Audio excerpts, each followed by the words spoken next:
Msanii mkongwe wa muziki wa Bongo Flava Seif Shabani almaarufu kama Matonya, siku ya jana April 9 alifikishwa mahakamani katika eneo la Shanzu, kaunti ya Mombasa nchini Kenya, akikabiliwa na shtaka la ubakaji.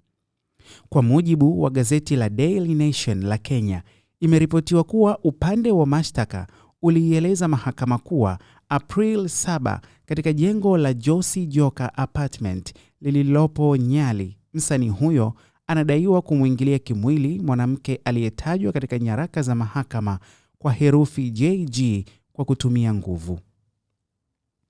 Matonya, ambaye anafahamika zaidi kupitia wimbo wake maarufu wa Vaileti, alishtakiwa kwa kosa hilo chini ya kifungu cha 3 kifungu kidogo cha kwanza aya a ndogo mabano kikisomwa pamoja na kifungu cha 3 cha sheria ya makosa ya kingono.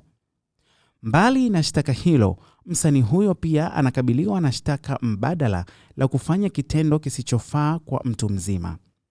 Mahakama iliambiwa kuwa alimgusa mwanamke huyo sehemu zake za siri bila ridhaa yake.